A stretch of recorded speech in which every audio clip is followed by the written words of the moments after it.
Okay, we are just discussing a little bit about the new vintage, 2020. So Elio is great, but his English is so-and-so. So he prefers his son to speak. So it's better to ask him something new about the vintage and something to what we can expect from the new, for the new grapes which are just arriving.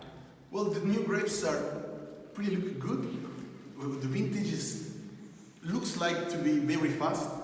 So it's supposed to be very, very fast, but in the end it was very, very, very, very long.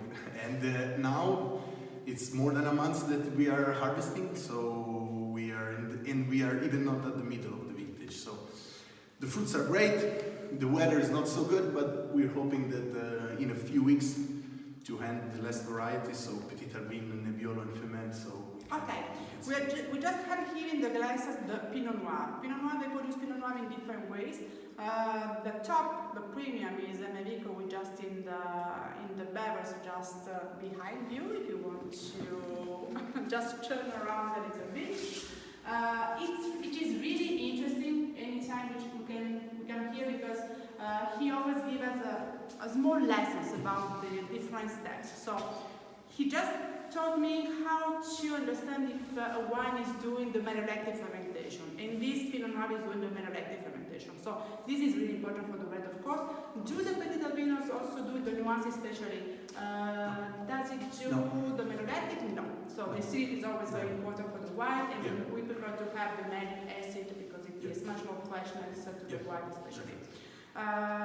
You can see it's just undergoing the malorectic because of the density, which is much more, it's bigger. The acidity is totally different. Just to give you a technical note, the malolactic is the transformation from the malic acid to the lactic acid, which is done by bacteria, so not by yeast, but by bacteria. And so at the nose, you can smell it because it's much more lactic in the nose, and this is one of the things that, together with the density, that give you the idea which is going to be averolactic. So something is still in the tanks. The previous average, the previous vintage is in the barrels, right? Yeah. Torrent is coming. Torrent is fermenting. It starts today to ferment, so in a week we're gonna press. After this is going to be in the big barrels.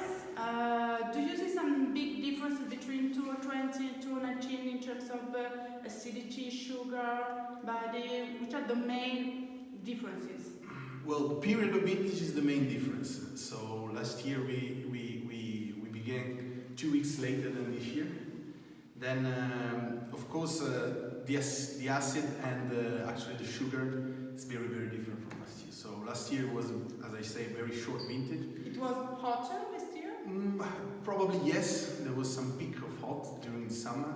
This year was a little bit more constant, the temperature, so we have to up and down. Okay, so this year is more like a bigger thermal exclusion? Yeah.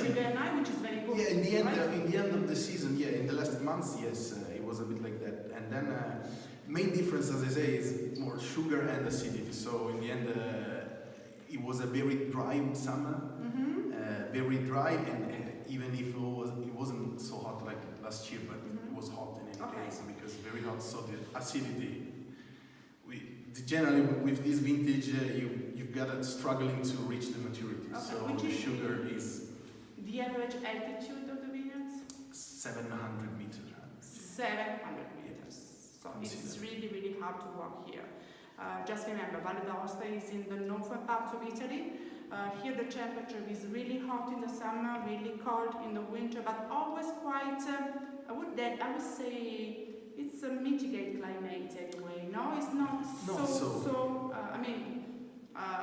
the mountains help a lot. Well, you got a two big peak, so summer and winter.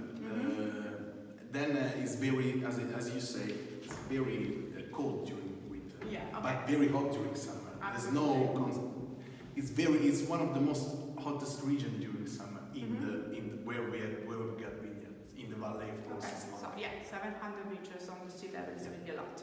So thanks for that. We are just in the barrel area here. We can move to the area where they do the fermentation, so the alcoholic and the malolactic fermentation.